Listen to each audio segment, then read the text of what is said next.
بعد أعوذ بالله من الشيطان الرجيم بسم الله الرحمن الرحيم فلما نسوا ما ذكروا به فتحنا عليهم أبواب كل شيء حتى إذا فرحوا بما أوتوا أخذناهم بغتة فإذا هم مبلسون فقطع دابر القوم الذين ظلموا والحمد لله رب العالمين صدق الله مولانا العظيم. میرے محترم بزرگوں اور دوستوں، میرے غیور نوجوان ساتھیوں،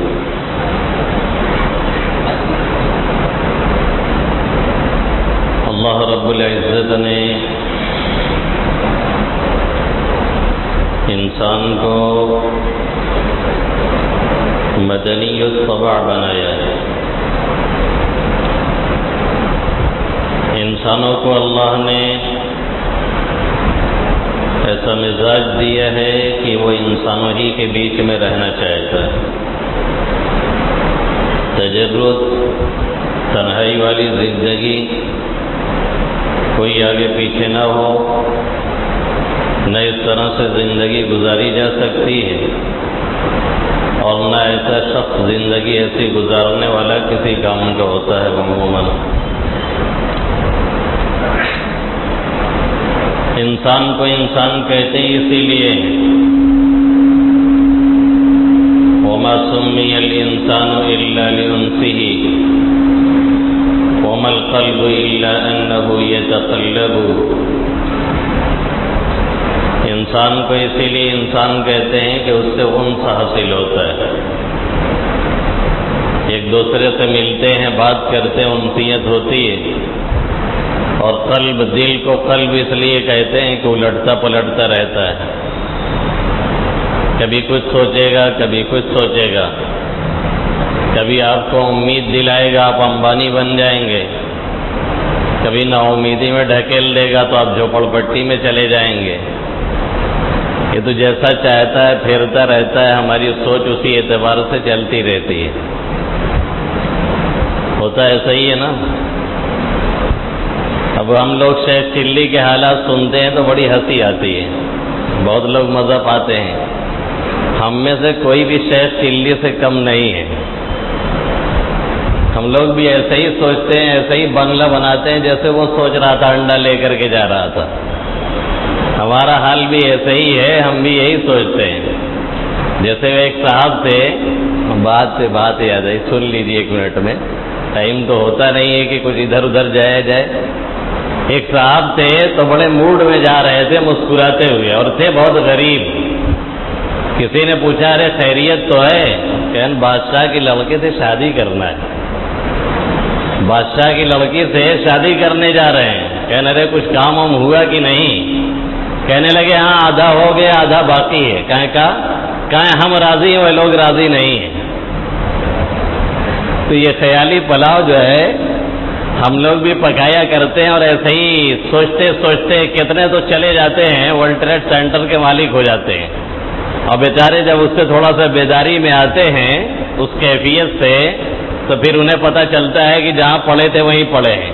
وقول دادا رحمۃ اللہ علیہ مولانا عبد الحلیم صاحب نور اللہ مرقدہ برد اللہ مسجع، اللہ ان کی قبر پہ کروڑوں رحمتیں نازل فرمائے،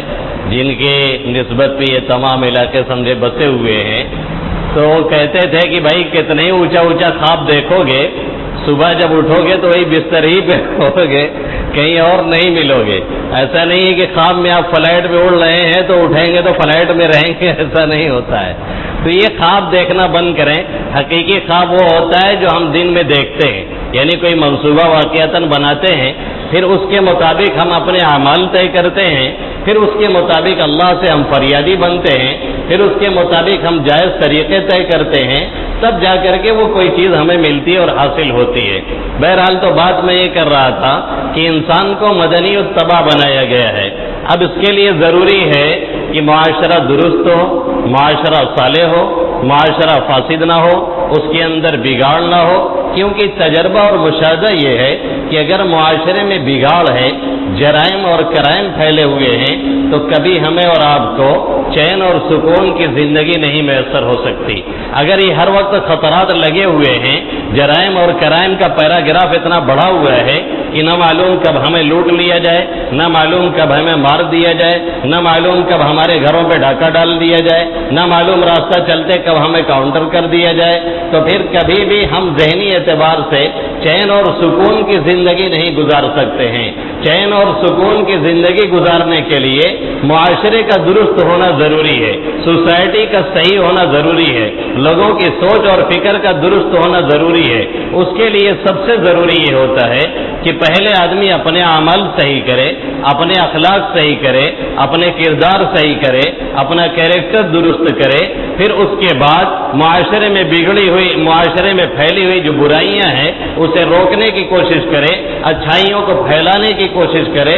نہیں تو پھر معاشرے میں سوائے جرائم کے، سوائے کرائم کے، سوائے قتل کے، سوائے لوٹ مار دھاڑ کے، سوائے انارکی کے کوئی اور چیز نظر نہیں آئے گی۔ ایک عجیب سی اٹھا پٹک کا معاشرہ کا شکار ہو جائے گا، جیسے ہمارے اس زمانے میں ہے، آپ کے اس زمانے میں ہے، نتیجہ وہی نکلے گا جو اللہ نے قرآن مقدس میں فرمایا، ظہر الفساد فی البر والبحر بما کسبت ایدی الناس لیذیقہم بعض الذی عملوا لعلہم یرجعون۔ لوگوں کے کرتوت کی وجہ سے خشکی میں بھی فساد ہے، تری میں بھی فساد ہے، انڈیا میں بھی فساد ہے، پاکستان میں بھی فساد ہے، بنگلہ دیش میں بھی فساد ہے، کہیں اور چلے جائیے ہر جگہ فساد ہے، اور مشکل یہ ہے کہ جہاں نہیں ہے وہاں کے بارے میں دکھایا جا رہا ہے کہ وہاں سب سے زیادہ بدامنی ہے، وہاں سب سے زیادہ معاملہ گڑبڑ ہے، وہاں سب سے زیادہ فساد ہے۔ ایسے تو بیان نہیں ہوگا۔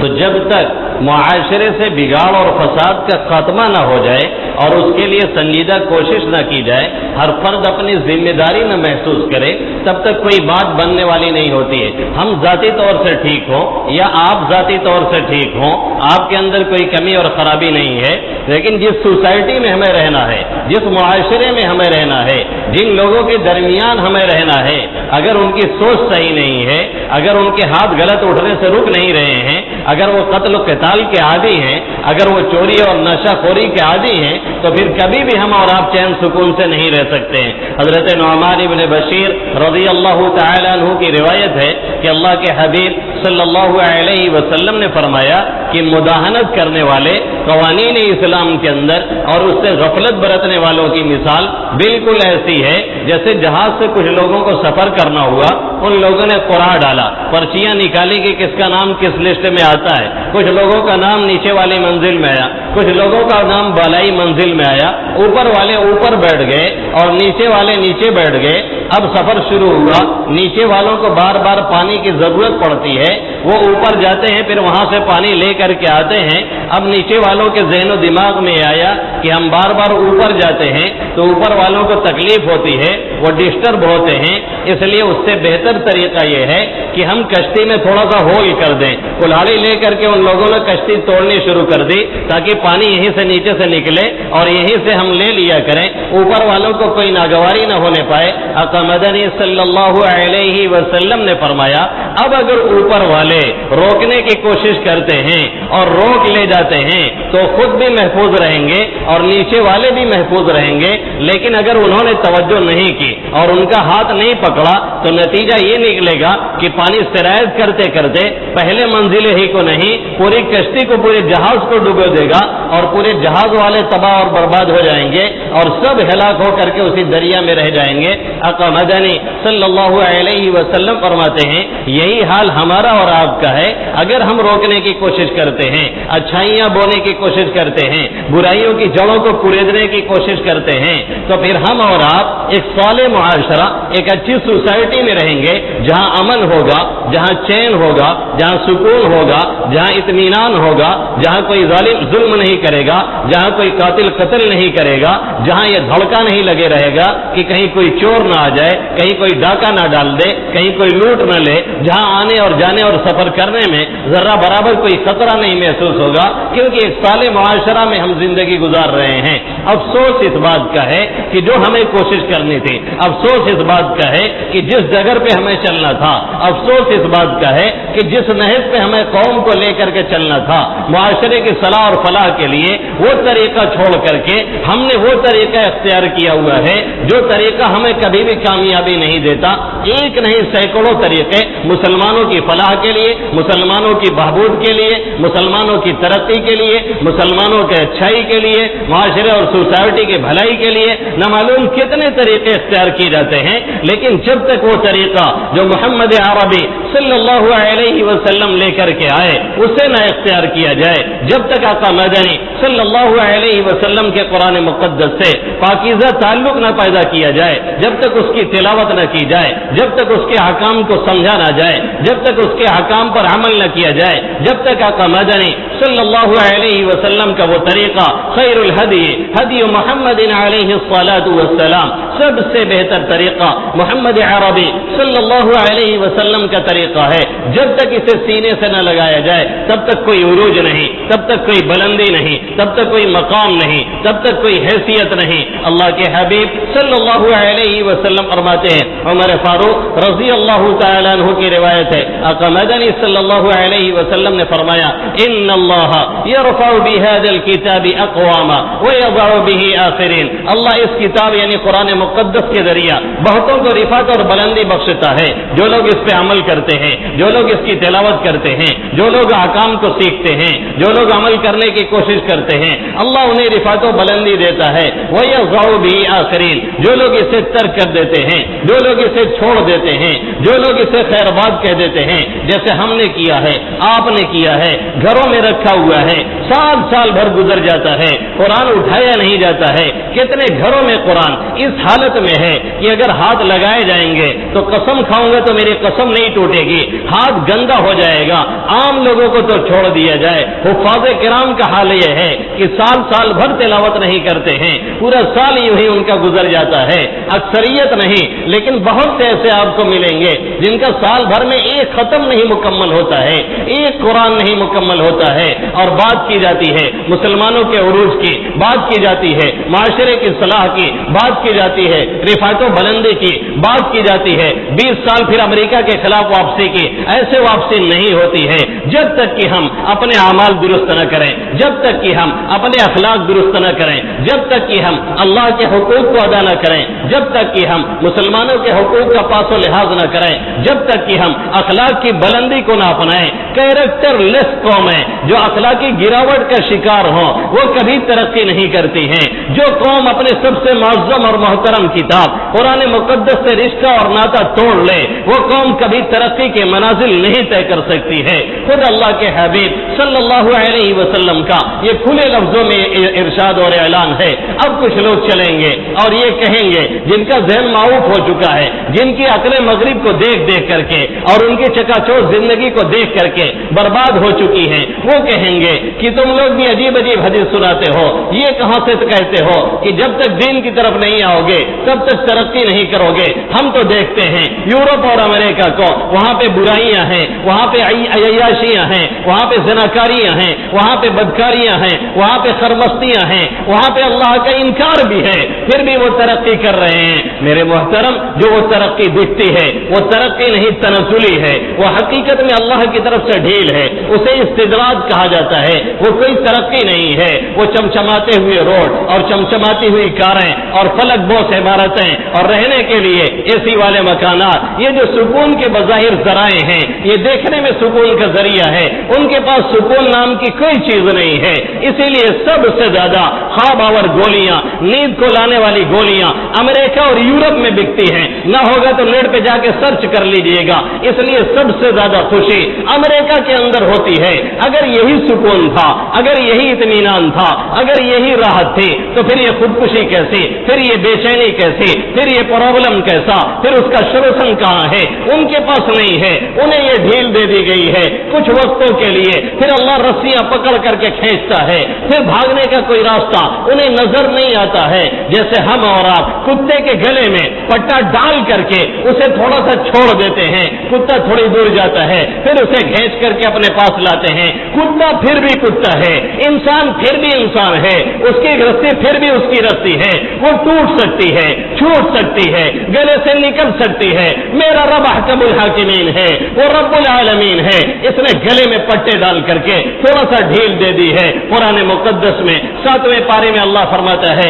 فَلَمَّا نَسُوا مَا ذُكِّرُوا بِهِ, جب ہم نے انہیں جو نصیحت کی تھی انہوں نے اسے پسے پشت ڈال دیا, انہوں نے اسے بھلا دیا. فَتَحْنَا عَلَيْهِمْ أَبْوَابَ كُلِّ شَيْءٍ, پیغمبر آئے, علماء آئے, صلحاء آئے, مبلغین آئے, بار بار انہیں سمجھاتے رہے, ماننے کے لیے وہ تیار نہیں ہوئے. فَتَحْنَا عَلَيْهِمْ أَبْوَابَ كُلِّ شَيْءٍ, ہم نے ڈھیل دیا, ہر چیز کے خزانے کھول دیے, ہم نے ہر چیز کا دروازہ کھول دیا. عیاشیوں میں وہ لگے, خرمستی میں وہ لگے, اور سامنے کوئی دیکھنے والا نہیں, سامنے کوئی پکڑنے والا نہیں. حتی اذا فرحوا بما اوتوا, جو کچھ انہیں دیا گیا تھا جب اس پہ وہ نازا ہوئے, جب اس پہ وہ نازا ہوئے, جب اس پہ وہ فرحا ہوئے, جب اس پہ وہ مگن ہوئے, اپنی عیاشیاں ان کے سر چڑھ کے جب بولنے لگے, تب اللہ فرماتا ہے حتی اذا فرحوا بما اوتوا اخذناهم بغتة فاذا هم مبلسون, ہم نے اچانک سے انہیں پکڑا, سب کے سب مایوس ہو کر کے رہ گئے, امید توڑ کر کے بیٹھ گئے. فقطع دابر القوم الذين ظلموا والحمد لله رب العالمین, ظالموں کی جڑ کاٹ کر کے رکھ دی گئی. ساری تعریفیں اس اللہ کے لیے ہیں. عقبہ ابن عامر رضی اللہ تعالیٰ عنہ کی روایت میں ہے, کان کھول کر کے سنیں وہ لوگ جو نماز نہیں پڑھتے, کان کھول کر کے سنیں وہ لوگ جو روزہ نہیں رکھتے, کان کھول کر کے سنیں وہ لوگ جو تلاوت نہیں کرتے, کان کھول کر کے سنیں جن کے گھروں میں کوئی ایک بھی نمازی نہیں, کان کھول کر کے سنیں جن کے گھروں میں کوئی ایک بھی تلاوت کرنے والا نہیں. اللہ کے حبیب صلی اللہ علیہ وسلم کیا فرماتے ہیں, جب دیکھو کوئی بددین ہے, نماز نہیں پڑھتا ہے, روزہ نہیں رکھتا ہے, تلاوت نہیں کرتا ہے, بندوں کے حقوق کا خیال نہیں کرتا ہے, بددینی اس کی ایک دم آخری انتہا پہ ہے, پھر بھی اللہ اسے نواز رہا ہے, تو یہ نوازش نہیں ہے, یہ عطا نہیں ہے, اللہ اسے دے کر کے ان قریب اسے لینے والا ہے اور ایسا گھسیٹنے والا ہے کہ اسی دولت میں اسے بھی تباہی اور بربادی کا وہ مظاہرہ اور سامنا کرایا جائے گا کہ اس کے ذہن و دماغ نے کبھی سوچا نہیں ہوگا. پھر اللہ کے حبیب صلی اللہ علیہ وسلم نے یہ آیت کریمہ تلاوت فرمائی حتی اذا فرحوا بما اوتوا اخذناهم بغتة فاذا هم مبلسون. ہم ایسے لوگوں کو کبھی کبھی بہت دیتے ہیں جب وہ اتراتے ہیں, جب وہ نازا ہوتے ہیں, جب وہ فرحا ہوتے ہیں, جب ہمیں بھول کر کے انا ولا غیری کے نعرے مارتے ہیں, پھر ہم انہیں پکڑ کر کے کھینچتے ہیں. ہماری پکڑ سے کوئی باہر نہیں, ہماری دسترس سے کوئی باہر نہیں, ہماری طاقت سے کوئی باہر نہیں, ہم غافل نہیں ہیں. وَلَا تَحْسَبَنَّ اللَّهَ غَافِلًا عَمَّا يَعْمَلُ الظَّالِمُونَ, اللہ فرما رہا ہے جو یہ ظالم کرتے ہیں, جو یہ فاسق کرتے ہیں, جو یہ فاجر کرتے ہیں, ہمیں اس سے غافل نہ سمجھے. ہم سب کچھ دیکھ رہے ہیں, ہم حی و قیوم ہیں, کل بھی دیکھ رہے تھے, آج بھی دیکھ رہے ہیں. اس لیے جو ترقی کے منازل طے کرنا چاہتے ہیں, واقعتاً اگر ہم اپنے خیر خواہ ہیں, سوسائٹی کے خیر خواہ ہیں, معاشرے کے خیر خواہ ہیں, تو ہمارا یہ لازمی فریضہ ہے کہ ہم اپنے اخلاق درست کریں, اپنے کردار درست کریں, اپنی نمازیں صحیح کریں, اپنا روزہ صحیح کریں, اپنے زکات کو صحیح کریں, اپنے اخلاق کو صحیح کریں, معاشرے سے برائیوں کو دور کرنے کی, اچھائیاں بونے کی فکر کریں. اگر یہ کرتے ہیں تو پھر ہمارا وقت پھر واپس آ سکتا ہے, اور اگر نہیں کرتے ہیں تو پھر یہ ترقی کی باتیں, پھر یہ ترقی کی باتیں, پھر یہ بلندی کی باتیں, پھر یہ معاشرے کو عروج پر لے جانے کی باتیں, یہ سب پیٹ پالنے والی باتیں ہوتی ہیں. یہ لوگ پیٹ پالنے کے لیے معاشرے کی ترقی کی باتیں کرتے ہیں, اپنا تو کچھ بنا لیتے ہیں, معاشرے کو اور غرق کر کے رکھ دیتے ہیں. اس سے کبھی معاشرہ ترقی نہیں کر سکتا. کیا یہ المیہ نہیں ہے, کیا یہ حالت نہیں ہے کہ آج مسلمانوں کی جو کنڈیشن ہے ماضی میں ایسا کبھی نہیں رہی ہے. آج مسلمانوں کے پاس جو دولت ہے ماضی میں اتنی کبھی نہیں رہی ہے. آج مسلمانوں کی جو تعداد ہے ماضی میں اتنی کبھی نہیں رہی ہے. اگر سب مسلمان جو نام کے چلتے ہیں سب کو ملا دیا جائے, تقریباً 2.25 ارب آبادی, 6 ارب کی آبادی کے مقابلے میں 2.25 ارب آبادی, 1/3 ہماری آبادی ہے. اور حالت یہ ہے جو اسلامی ملک ہیں اس میں سب سے زیادہ معدنیات کا خزانہ ہمارے پاس ہے, پیٹرول ہمارے پاس ہے, ڈیزل ہمارے پاس ہے, تانبا ہمارے پاس ہے، سونا ہمارے پاس ہے. اب تو یہ جملہ عام ہو چکا ہے، لوگ کہنے لگے ہیں جو اسلامی کنٹری ہے وہاں تیل ضرور نکلتا ہے، سب کچھ ہمارے پاس ہے. لیکن ہم جتنا ذلیل ہیں، جتنا خوار ہیں، جتنا رسوا ہیں، جتنے تباہ ہیں، جتنے برباد ہیں، کوئی کہیں چاہتا ہے ہماری لنچنگ کرتا ہے، کوئی کہیں چاہتا ہے ہمارے ملک پہ حملہ کرتا ہے، کوئی کہیں چاہتا ہے ماں بہنوں کے سر سے دوپٹے لوٹتا ہے، کوئی کہیں چاہتا ہے ماں بہنوں کی عزتیں تار تار کرتا ہے، کوئی کہیں چاہتا ہے بھائیوں کو تہہ تہہ کرتا ہے، کوئی کہیں چاہتا ہے کئی اخلاق کا لنچنگ ہوتی ہے، کئی پہلو خان مارا جاتا ہے. تم صرف شیئر کرتے ہو اور تمہارے بس میں کچھ نہیں ہے، اس لیے کہ کلیجہ نہیں ہے، اس لیے کہ جگر نہیں ہے. اللہ کے حبیب صلی اللہ علیہ وسلم نے فرمایا تھا اذا بایعتم بیعینا، جب تم بیعینا کرو گے، ایک خاص قسم کی خرید و فروخت ہے جو ناجائز اور غلط طور پہ ہوتی ہے، جس میں سامنے والے کی مجبوری سے غلط فائدہ اٹھایا جاتا ہے. اور آقا نے فرمایا وَأَخَذْتُمْ أَذْنَابَ الْبَقَرِ، جب تم گائے بیل کی پوش پکڑ کے دوڑنے لگو، وَرَضِيتُمْ بِالزَّرْعِ، کھیتی باڑی پہ تم راضی ہو جاؤ، ہر شخص اپنے کاروبار میں مست ہو، جب ملے تو یہی پوچھے تمہاری سیلری کتنی ہے، کہاں نوکری کرتے ہو، دکان کیسی چل رہی ہے، کیا حالات ہیں، کتنے کروڑ کما لیتے ہو، کتنی بلڈنگ بنائے ہو، کتنا بیلنس کیے ہو، جب ملے تو یہی ایک بات رہے. جیسا کہ آج ہماری سوسائٹی اور معاشرے کا یہی حال ہے، کوئی نہیں پوچھتا کلمہ آتا ہے کہ نہیں، کوئی نہیں پوچھتا درود آتا ہے کہ نہیں. 30 سال کا نوجوان ہے، اسے کلمے کا پتہ نہیں ہے، جانتا ہی نہیں محمد عربی صلی اللہ علیہ وسلم کون ہے. کیا وہ امیتابھ بچن کا شو آپ نے نہیں دیکھا تھا جو کون پڑے گا کروڑ پتی، وہ شو چلاتا ہے. ایک مسلم گھرانے کے لڑکے کو بلایا جو انجینئر میں ٹاپر تھا، اس سے سوال کیا وہی لانے والے کون ہیں اور نبی کا نام کیا ہے. 3-4 نام اس نے پیش کیا، وہ نوجوان جواب نہیں دے سکا، جبکہ اس کا باپ بھی مسلمان، اس کا دادا بھی مسلمان، اس کا نانا بھی مسلمان، پورا گھرانہ مسلمان، لیکن اسے یہ پتہ نہیں جبرائیل امین کون ہے، محمد عربی صلی اللہ علیہ وسلم کون ہے. اس معاشرے میں اور اس مسلمان نام لے کر کے چلنے والے کہاں سے ترقی کے منازل طے کریں گے جب ہم نے رب کو چھوڑا. رب نے ہمیں بھی غیروں کے حوالے کیا. وہ ترکتم الجہاد صلی اللہ علیکم ذلہ، اللہ کے حبیب فرماتے ہیں جب ان چیزوں میں تم مشغول ہو جاؤ گے اور جہاد کو چھوڑ دو گے کہیں چٹپٹیاں پھٹے گی، تمہارا دل دھک دھک کرے گا، ڈر تمہارے اندر بیٹھ جائے گی. آقا فرماتے ہیں پھر تمہاری کوئی حیثیت نہیں ہوگی، اللہ ذلت و رسوائی مقدر کر دے گا جب تک کہ تم دین کی طرف نہیں آؤ گے. اور جب آ جاؤ گے تب اللہ تمہاری حالت بہتر کرے گا. اس لیے عافیت چاہو تو آؤ. دامن اسلام میں وہ دریا ہے کہ جس میں ڈوبتا کوئی نہیں. اپنے اخلاق صحیح کریں، اپنے کردار صحیح کریں، معاشرے کی برائی ختم کرنے کی کوشش کریں، اچھائیاں پھیلانے کی کوشش کریں، نماز روزہ کی پابندی کی کوشش کریں. اور اگر یہ چیزیں ہم کرنے کے لیے تیار نہیں ہیں تو پھر یوں ہی بیٹھ کر کے صرف تبصرے کریں. تبصرہ کرنے سے کبھی کسی قوم کا نہ بھلا ہوا ہے نہ ہو سکتا ہے. لاکھ تبصرے چلتے رہیں، کوئی فائدہ ہمیں اور آپ کو ملنے والا نہیں. اللہ ان چند باتوں پہ مجھے بھی عمل کرنے کی توفیق نصیب فرمائے. آپ سبھی حضرات کو آمین یا رب العالمین. وما علینا الا البلاغ المبین.